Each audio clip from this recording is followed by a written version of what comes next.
इस ऐतिहासिक समर्थन के लिए जहां समाज के हर एक तबके के लोग आए हैं। ये पश्चिमी छोर है इस ऐतिहासिक जगह का। न जाने कितने बड़े छोटे लोग, चाहे वो किसी भी क्षेत्र के रहे हो, वो इस कचहरी से हमेशा ताल्लुक रखे हैं, उनका रिश्ता रहा है। कई लोग वकालत करके आगे बढ़े और कई लोग यहां के सहयोग से आगे बढ़े। तो न केवल समाजवादी पार्टी के विधायक के तौर पर, बल्कि एक शहरवासी के तौर पर, एक मेरठ के बासिंदा या मेरठ के नागरिक के रूप में मैं यहां पर आपका समर्थन करने आया हूं।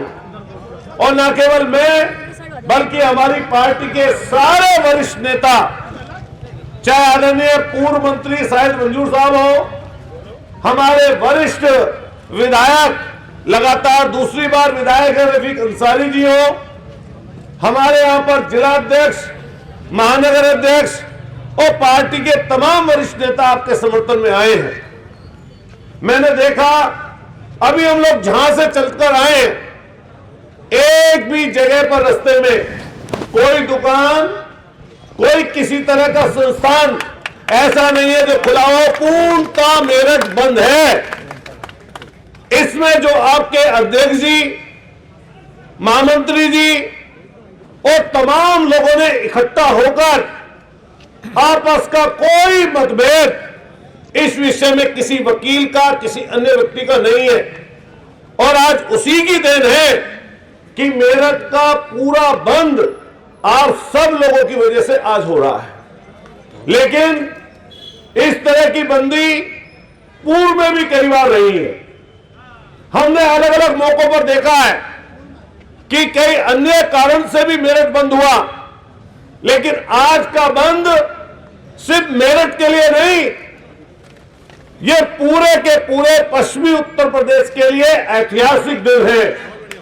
और ये ऐतिहासिक दिन इसलिए है, जो लोग परेशानी और दिक्कत झेलते हैं, मैंने देखा कि जब आप 700 किलोमीटर दूर जाते हैं प्रयागराज में, मेरा भी एक मुकदमा वहां पर चल रहा है विधायक के रूप में।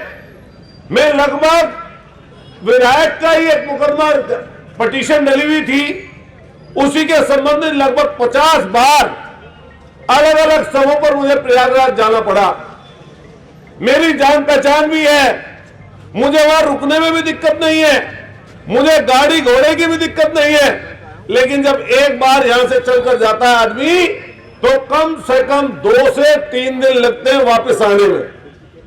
आप जाओगे, रुकोगे, तैयारी कराओगे, अगले दिन तारीख पे शामिल होगे, उसके अगले दिन जब वापस लौट के आओगे तो ये लगता है कि भाई इससे बुरा हमारे लिए क्या हो सकता है।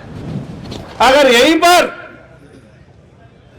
पर वो व्यवस्था हो तो ना जाने कितने लोगों का कमाई का, गाड़ी कमाई का पैसा जो व्यर्थ रूप में, जिसका कोई यूज नहीं, उस तरीके से खर्च ना हो। अभी हमारे एक वरिष्ठ अधिवक्ता साथी बैठे हुए हैं, उन्होंने कुछ जिक्र किया था कि भाई हम जरूर ये वाली बात पूछेंगे कि आप सरकार में थे तो आपने उस चीज की घोषणा क्यों नहीं की। मैं पूरे पत्रकार साथियों के सामने कहना चाहता हूं, मैं गोरखपुर का रहने वाला नहीं हूं, मैं गोंडा बस्ती का रहने वाला नहीं हूं, मैं प्रयागराज, भदोही, चंदौली का रहने वाला नहीं हूं, मैं मेरठ का रहने वाला हूं।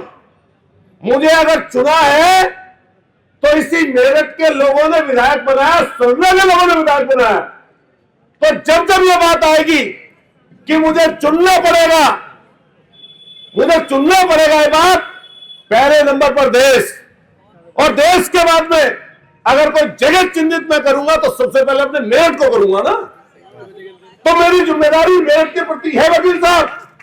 मैंने अभी सदन में देख लीजिए आप, मैंने सदन में खड़ा होकर ये कहा, आइए जी, बहुत मेहनत किया आप लोगों ने, मैंने कहा सदन में खड़ा होकर कि अब हाई कोर्ट की बेंच ये सिर्फ और सिर्फ मांग नहीं है, यह अधिकार है उन करोड़ों लोगों का, उन किसानों का, उन मजदूरों का, उन कामगारों का, उन व्यवसायियों का जो यहां पर आकर पिसते हैं, परेशानी और दिक्कत उनको उठानी पड़ती है। मैं किसी पार्टी और दल पर लांछन लगाने के लिए यहां पर नहीं खड़ा हूं, न मैं अपने दल की तरफ से या पार्टी की तरफ से कोई ऐसी बात कह के जाऊंगा, लेकिन मैं यह भी बात कहूंगा, जिनके पास ताकत ज्यादा है, जिनके पास संसाधन ज्यादा है, जो कुछ भी कर सकते हैं इस समय पर, कुछ भी का मतलब जानिए, वो इस समय पर सर्वे सर्वा है। मैं सेंट्रल मार्केट के हमारे लोग खड़े हैं यहां पर, तमाम वकील साथियों ने मदद की है, लेकिन सेंट्रल मार्केट के लोग लगातार लड़ते रहे, बेशक भारतीय जनता पार्टी जुड़े हो।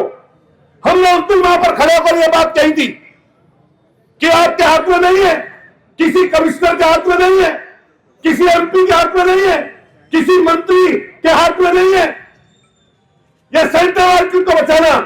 अगर सरकार अध्यादेश लाएगी, अगर सरकार नियम बनाएगी, तभी सेंट्रल मार्केट बच सकती है, वरना सुप्रीम कोर्ट का आदेश है, अवमानना में जो उसके खिलाफ लिखेगा, जो बोलेगा वो भी जेल चला जाएगा। और यही हुआ, एक तो ढह गई बिल्डिंग, दूसरी के ऊपर बात चल रही है, सरकार नियम बनाए तो मार्केट बचेगी, वरना नहीं बचेगी।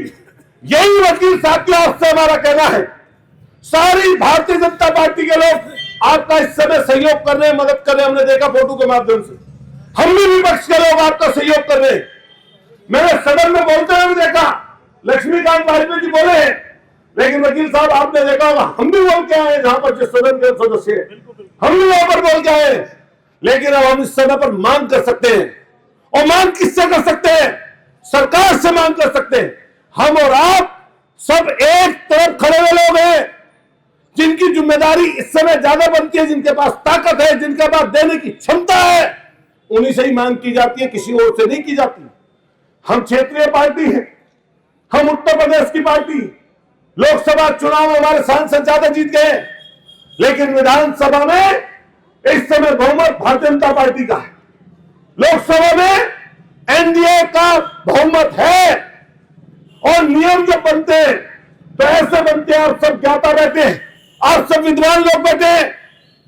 अभी जब सीबीआई के डायरेक्टर की नियुक्ति हुई, अभी जब आपके मुख्य चुनाव आयुक्त की नियुक्ति हुई, तो नियम था कि सुप्रीम कोर्ट के जज, चीफ जस्टिस ऑफ इंडिया, साथ साथ प्राइम मिनिस्टर और एक विपक्षी नेता, सरकार नियम लाई, अध्यादेश लाई और पलट दिया, और पलट के कर दिया कि प्रधानमंत्री जी, एक वरिष्ठ मंत्री और विपक्ष का नेता। क्या बताओ, नहीं हुआ क्या?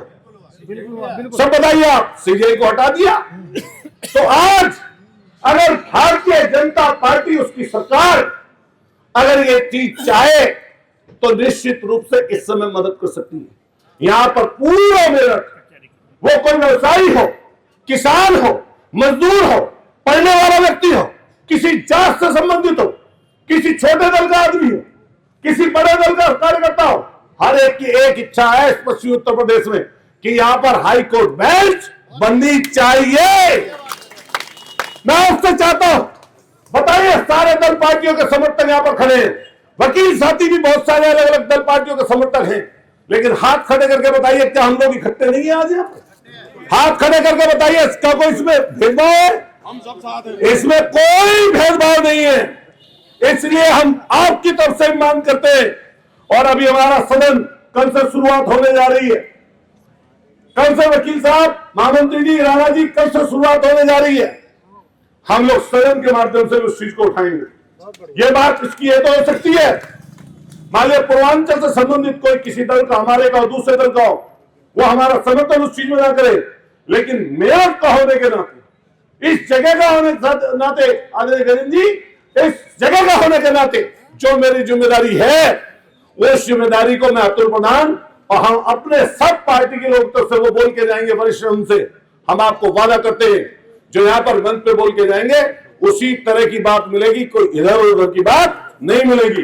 फिर जितने भी पार्टियों के, दलों के लोग यहाँ पर हैं, जितने भी वरिष्ठ लोग हमारे पार्टी के यहाँ पर आए, और विशेषकर मैं इस समय के आदरणीय महामंत्री और चेयरमैन साहब अध्यक्ष जी को विशेषकर बधाई दूंगा कि राणा जी आपने पक्ष विपक्ष आपके वकालत की जो चीजें हैं, आपका भी चुनाव आमने सामने का होता है, यहां पर भी उन सारी चीजों को आपने पीछे छोड़कर पूर्व के सारे अध्यक्षों को साथ लेकर जिस तरह आप लोगों ने राजेंद्र सिंह जी इकट्ठा लोगों को किया, ये बहुत समय बाद 30 साल बाद ऐसा महसूस हो रहा है कि एक्चुअल में हाई कोर्ट बेंच के लिए हम सब लोग एकता के साथ इकट्ठा हो रहे हैं। मैं आपको बधाई देता हूं। जब पहले भी बंद था, हम लोग पहुंचे थे वहां पर, आपके कचहरी में भी आए थे, तब भी हमने बात कही थी कि आपकी पहल सार्थक है, लेकिन इसको आपको ज्यादा आगे तक लेके जाने की जरूरत है।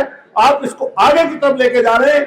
मैं फिर कहना चाहता हूं, अगर आप पैदल मार्च करना चाहेंगे यहां से, तो मैं अपनी तरफ से जिस दिन आप संख्या कहेंगे आपके साथ दिल्ली तक पैदल मार्च करना पड़ेगा। या अतुल प्रधान, हम सब लोग आपके साथ चलते हुए नजर आएंगे, आपके साथ चलते हुए नजर आएंगे। और मुझे पूरी उम्मीद है आप पर कि आप जिस तरह का विश्वास, जिस तरह की सोच, जिस तरह की नियत इस हाईकोर्ट बेंच के लिए लेकर चल रहे हैं, आपको सफलता इस बार जरूर मिलेगी। आपके साथ वरिष्ठों के साथ साथ नौजवान वकील साथी बड़ी संख्या में यहां पर खड़े हैं, जिनमें जोश है, जज्बा है, और आप सब बड़े बुजुर्गों का आशीर्वाद इनके ऊपर है, आपका संरक्षण इनको है।